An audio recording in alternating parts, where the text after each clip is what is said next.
Salut et bienvenue dans la chronique. Moi, c'est Manon et chaque semaine, je vous emmène en France pour découvrir sa culture, les habitudes des Français et l'art de vivre à la française. Avant de commencer, je vous rappelle que vous pouvez obtenir gratuitement la transcription de tous les épisodes du podcast. Tout ce contenu est gratuit, je ne demande absolument pas d'argent pour ce travail. En revanche, si vous voulez m'aider, je vous serai extrêmement reconnaissante de partager ce podcast avec vos amis qui apprennent le français. Cette semaine, j'ai choisi un thème un peu plus léger et détendu que celui de la semaine dernière, puisqu'on va parler d'une tradition française qui met tout le monde d'accord, l'apéro. L'apéro, c'est le diminutif de apéritif, lui-même issu du latin aperire, qui signifie ouvrir. Ici, en l'occurrence, l'apéritif ouvre l'appétit. Concrètement, l'apéro, c'est une collation avant le repas, un moment pendant lequel on boit un verre ou deux et on grignote des petites choses avant de passer à table. Grignoter, ça veut dire manger en petite quantité.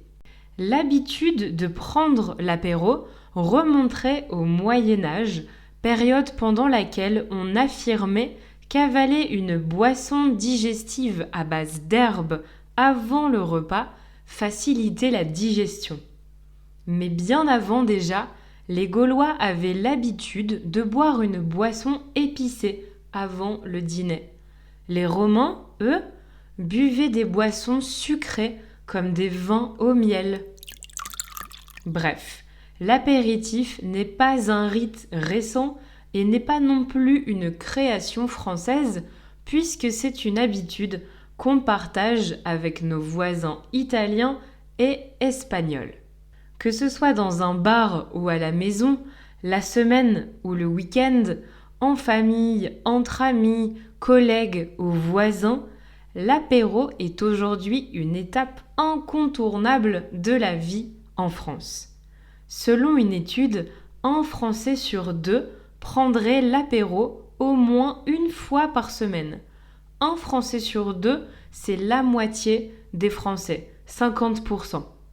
En vacances, c'est un vrai moment de détente dont la plupart des Français affirment profiter tous les jours. Concrètement, l'apéro commence aux alentours de 18h-19h. On boit un verre, ça peut être du vin blanc ou rosé, de la bière, un porto, un martini, un cocktail ou du pastis. C'est un alcool anisé à base d'anis qu'on dilue dans de l'eau. Certains préfèrent des alcools plus forts comme du whisky et les plus chics d'entre nous prendront une coupe de champagne ou un verre du fameux kir. C'est un mélange de vin blanc et de crème de cassis, un fruit rouge, inventé par un religieux, le chanoine Kir. Bref, vous l'aurez compris, toutes les boissons sont permises à l'apéro. Attention toutefois, rappelons que l'abus d'alcool est dangereux pour la santé. D'ailleurs, les boissons sans alcool peuvent bien entendu être consommées à l'apéro, comme les jus et les sodas.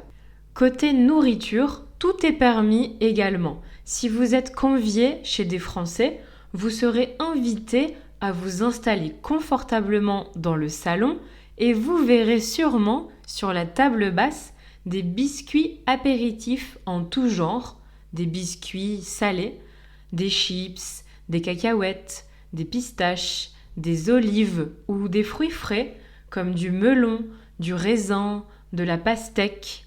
On peut aussi retrouver des crudités comme des tomates cerises, des carottes ou des concombres. Aujourd'hui, le houmous est également très à la mode, servi avec des légumes et du pain. Mais les produits locaux sont aussi souvent privilégiés et on aime proposer à ses invités du fromage ou de la charcuterie, comme du saucisson, une saucisse de porc sèche très consommée en France. Bon, c'est pas super pour la ligne, vous me direz, mais c'est tellement bon, comment s'en priver?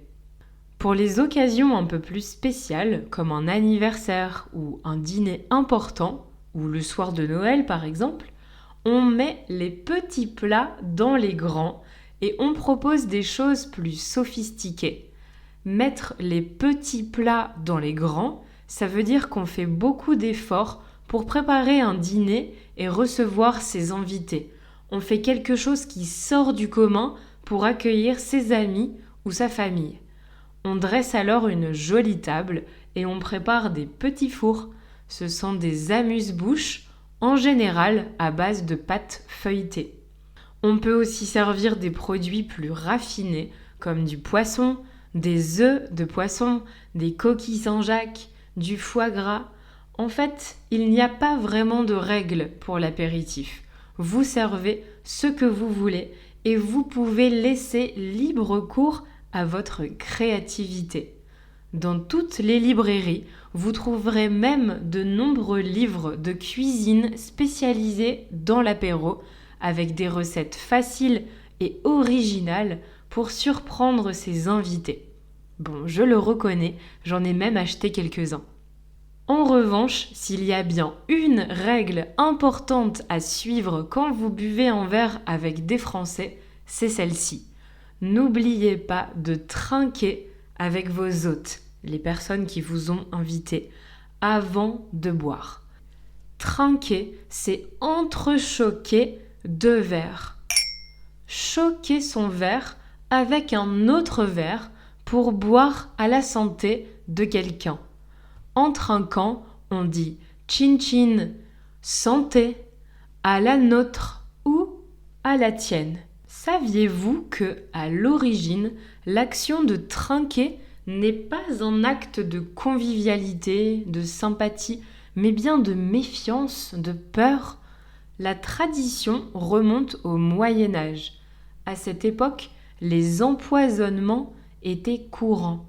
Un empoisonnement, c'est le fait de donner à quelqu'un un poison dans le but de le tuer, dans le but que la personne meure empoisonnée, intoxiquée. Alors pour être sûr que les verres n'étaient pas empoisonnés, on les entrechoquait avec force pour que quelques gouttes de notre boisson se versent dans le verre de notre voisin. S'il le buvait, c'est que normalement, il n'avait rien mis dans notre verre. Pour les mêmes raisons, la tradition a aussi voulu qu'on se regarde dans les yeux au moment de trinquer. Se regarder permettait de voir si son compagnon de boisson était stressé, apeuré ou en confiance. Aujourd'hui, en principe, il y a peu de chances que nos amis ou notre famille veuillent nous empoisonner, mais la tradition persiste.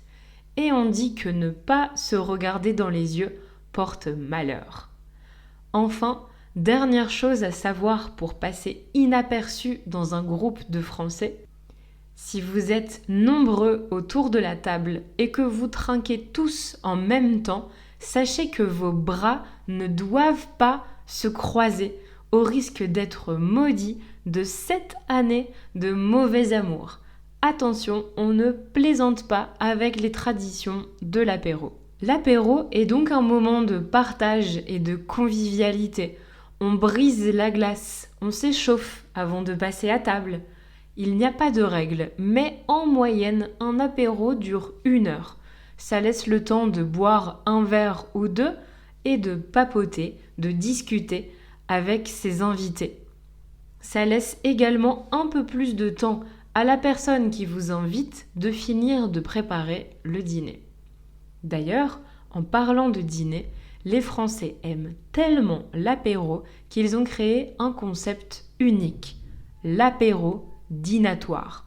Un grand mot pour dire que l'apéro est le dîner. À la manière d'un cocktail, on sert alors beaucoup de petites préparations différentes.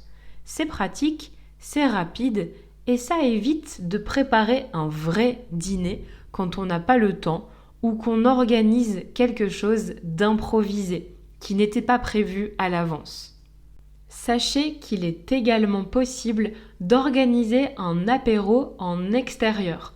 En France, boire de l'alcool dans les lieux publics est autorisé et c'est très commun de s'installer dans un parc, par exemple, pour boire un verre et grignoter quelque chose avec ses amis. Ce sont principalement les jeunes qui font ça.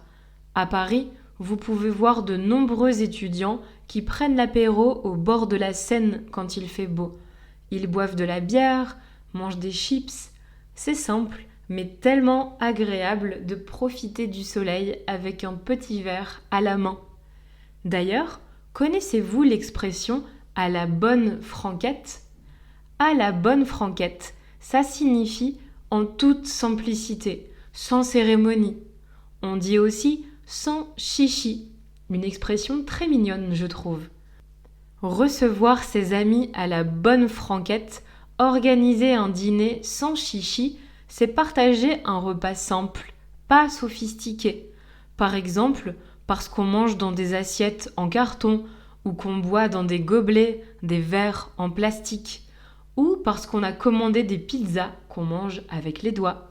C'est simple, sans chichi. Mais qu'on aime les apéros avec ou sans chichi, qu'on soit jeune ou vieux, riche ou moins riche, l'apéro est un moment apprécié de tous, qui réunit, qui rassemble, et c'est pour ça que les Français l'aiment tant. Maintenant, vous savez tout sur l'apéro. J'espère que vous aurez l'occasion de profiter d'un vrai apéritif à la française. On se retrouve la semaine prochaine pour un nouvel épisode de la chronique. D'ici là, abonnez-vous et évaluez le podcast. C'est seulement quelques secondes pour vous, mais ça permet de faire connaître la chronique à d'autres personnes. Pensez également à suivre French Coffee Break sur les réseaux sociaux et sur YouTube pour du contenu en français au quotidien.